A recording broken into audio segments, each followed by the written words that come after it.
Question, how does one do VR? You don't just do VR, you experience it. Have you experienced it? No, but I've watched videos online and I've read message boards and I've meditated about it, and I'm sure that when I actually do it, it'll be the greatest thing that's ever happened. Head first through what should have been like a concrete wall. Only it wasn't.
It's like if reality and computers had a baby, and that baby made you happier than any real baby could.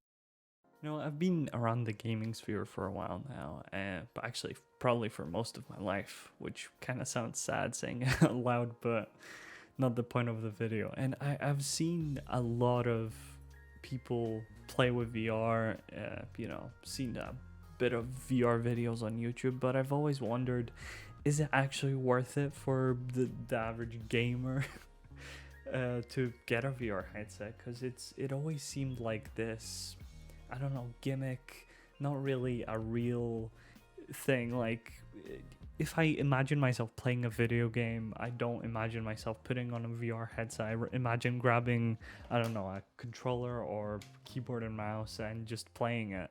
And that always seemed very, like, weird to me. Just putting on a headset, it seemed like, I don't know, I would play for like maybe 2 hours or something, and then I would get tired because I have this big clunky thing on my face. At the end of last year, I decided, okay, that's it. I really want to experience what this is like, because I've been both a PS4 gamer and a PC gamer for a while now, and I just really wanted to try something different. Also, the game Bone Lab was releasing, so I really wanted to get a VR headset. So I finally buckled under the pressure and I got a Quest 2. And honestly, it's pretty good. Now, over this video, I will kind of just try to answer, is VR really worth it for someone like me, someone like you, possibly? It is weirdly a complicated topic, because it's not so obvious if you do want one or not, and there's a lot of caveats. To really talk about the difference between VR and normal games, we'll have to kind of take it step by step. So I already talked about like the main thing that I worried about, which is discomfort, like not being able to play for too long. As a person who plays like on average more than 3 hours like each gaming session, I would say like this was my main issue. And I've seen YouTube videos with like people with red marks all over their face because they had the headset, and that is partially true. The VR headset after like 4 hours is not the most comfortable thing to wear. It does get uncomfortable. You can't really go away from that, since you do have a thing on your face, so it will get uncomfortable at some point, especially if you're not willing to spend over $1,000 on something expensive and very lightweight. Is the discomfort really worth it? Is playing VR something you need to experience as a person? I would honestly kind of say yes, because the first time I played, it did honestly feel very, very different than anything I've experienced before in the gaming sphere. It felt really, really cool to be in the game. It was the most immersive a game could ever get. God, the atmosphere in this game is perfect. Like when you're walking around like this with your gun up, it really feels kind of tense. Obviously this is just like the starting area, so there's not gonna be many monsters here, but okay, let's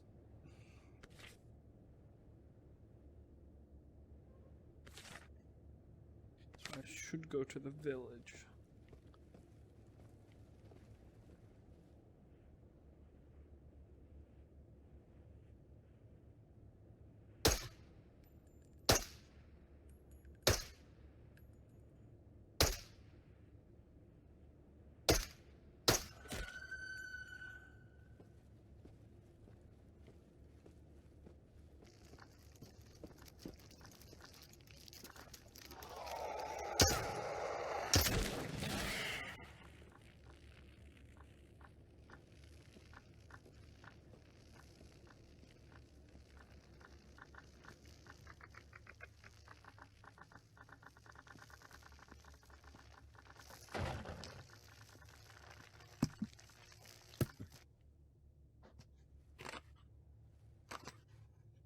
The first time I tried VR, I played Bone Lab.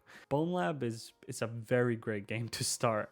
For some people, but we'll get to that. But for me personally, it was a great game to start with because of the sheer sense of immersion you get from that game. Since that game has fully physical bodies, that means your body collides with the world, your VR body that is, obviously. If you bash your hand into the wall, it won't go through the wall like in some VR games. It will just, hit off it, which is amazing. It's mind-blowing when you're first in it. And once you get used to it, it creates a really satisfying gameplay, especially with the guns. I mean, the guns are beautifully modeled. Like when you rack back the AR in the game, you can see the bullet inside the chamber. It is all so satisfying if you love shooters or just VR games in general. It's amazing. Now, with a person with over 100 hours, I think, probably more than that now with Steam VR, I think I'm qualified to talk about, experiencing VR for the first time. I've definitely played it for a long time. 100 hours, it doesn't seem like a lot at first look when considering I have like over 1,000 in some games. But if you consider the fact that, you only play, well, at least I do, I only play standing up and, moving around. I don't like to control the character like sitting down or something. It just doesn't feel as immersive, which is good for you. Can be annoying not to sit for a while, but it really, especially in open world games, it is amazing to come back like from a mission, like for example Into the Radius, another game we'll probably talk about. After you come back from an expedition, you get to sit down in your base, you feel safe, you feel amazing. That is like feeling I've never gotten from a game. It really does feel like you've taken like a hike through the wasteland. It is great. So is that it? Is VR just great? Is it without issue? Of course not. No. The issues are plentiful. It also depends very wildly because this thing can run games on its own. You do not need a PC to run games with it. However, if you do have a PC, it is better to plug it in because you do get way more performance, way better visuals. The games just can be so much more complex if you do plug it in, even if it is the same game. Because take Into the Radius, for example, I bought it first on the Quest store, so I just played it. I want to say I got halfway through the story on just the Quest, and then I bought it on PC because I heard how much better it is, and it was so much different. Like the special effects, the glimmers in the sky, like everything was so much clearer, better, and just way more immersive. So yeah, I guess spending twice as much for games is not great, but like that's my own stupidity for, I guess, buying them first on the VR Quest store. Some games may be great, especially the ones I've gotten. These are all amazing games, but they have the same problem with them. After you're done doing what is, set out for you to do, it is pretty much it. It's mostly sandbox. It's just do whatever you want and you make your own fun. I'd say Into the Radius is kind of the only game that, for me at least, felt finished. It is a full experience. is not a sandbox game, which tends to be the case for a lot of the VR games that I've played through.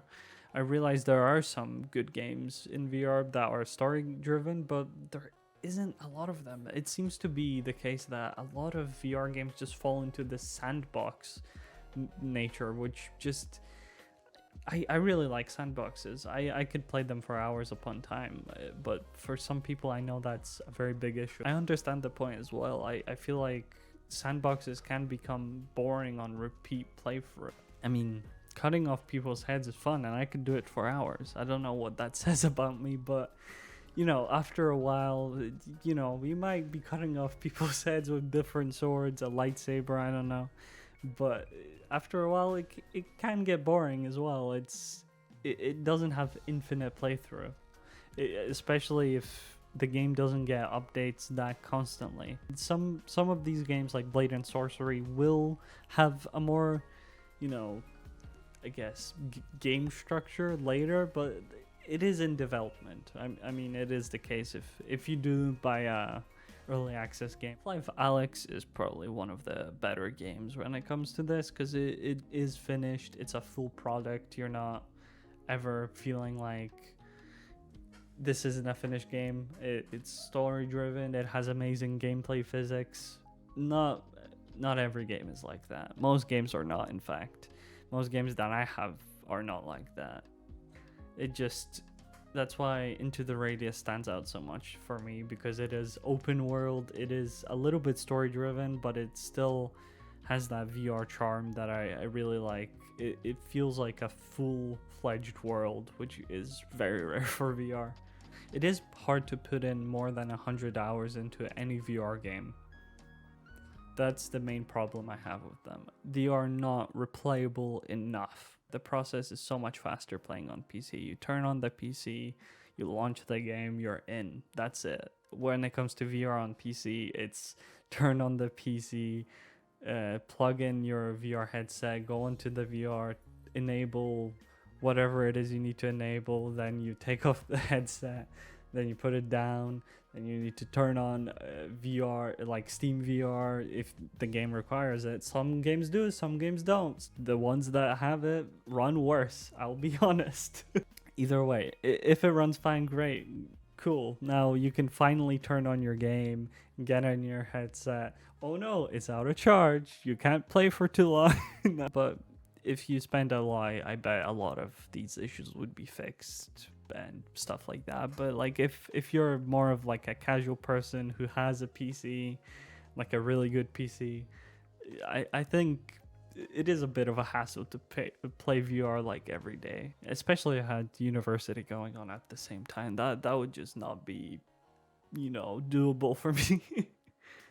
So after 100 hours of playing a video game, you've done everything there is. You've installed a bunch of mods, you replayed it, you played it again, you played it backwards, you played it with the Among Us drip mod. What else is there to do in this video game? What is the solution to this problem? Especially if you don't want to spend that much money on games, because, you know, VR games aren't that cheap, most of them. I mean, look at Half-Life Alyx. That game is like £50 last time I saw. It is not a very cheap hobby to have, buying so many video games, especially if you're spending 100 hours on each of them. It is a very unique experience, but it does have this glaring problem. What is the solution to that? What is the solution to not enough games and not enough playtime spent on those games? And you don't want to spend more money unless you're loaded. So what do? My answer to you is mods. Now you may be thinking, no, you already mentioned mods. You can mod the game. That's cool. No, I'm talking about regular games.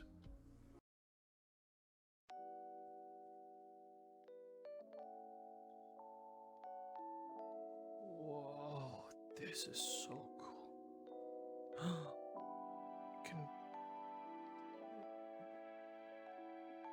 That is sick.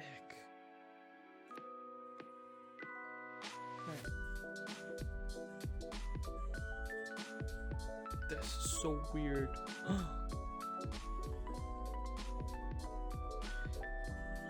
Jesus, these things are huge. Now, some of you may have already noticed that I'm playing Risk of Rain 2 in this clip. And you might be thinking, wait a minute, this isn't a VR game. At least I haven't seen a release on VR. And you'd be correct, because this is actually a mod for this game. There's a new trend in recent times where mod developers take it upon themselves to mod VR into a game. And I have to say, the Risk of Rain 2 mod is one of my favorites. It is simply amazing how well done all the UI, all the shooting, and just how amazing the sense of scale is in this mod. It is truly astounding.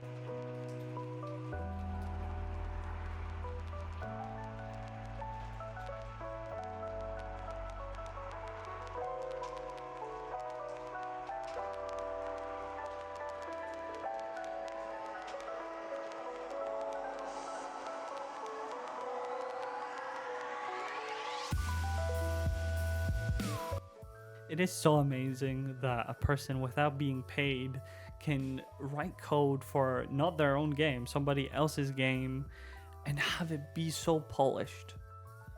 It is insane what people can do with the right time. This is my main solution for making VR more playable, more affordable, I guess. Some of these mods for games that you may already have are amazing.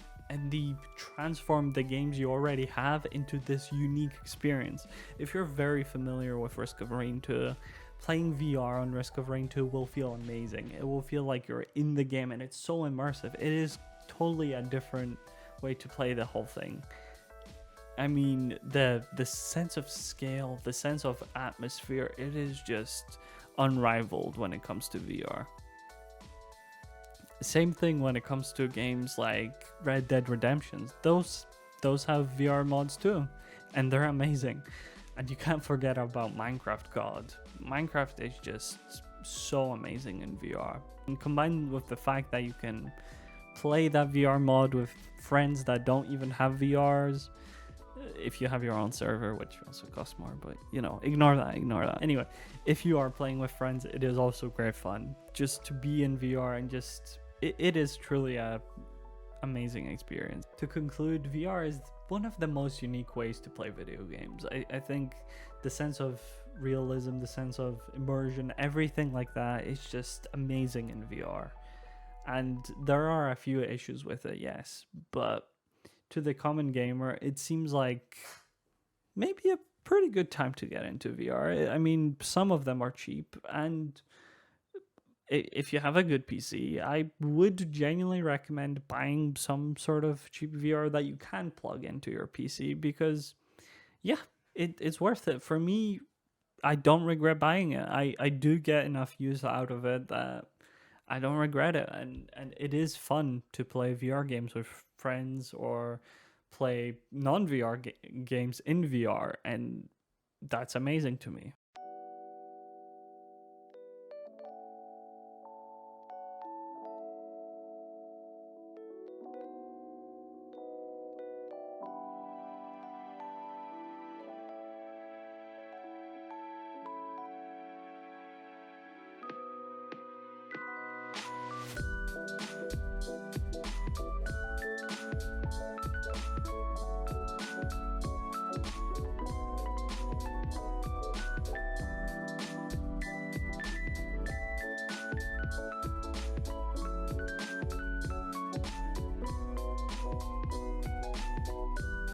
Anyway, that's my 2 cents on the whole VR thing. I definitely didn't touch on a few things that I wanted to mention, but this video is getting already too long for a first video, so I'll leave it there. Maybe I'll make a second part, who knows. But yeah, I hope you enjoyed the video, and I guess I'll see you next time.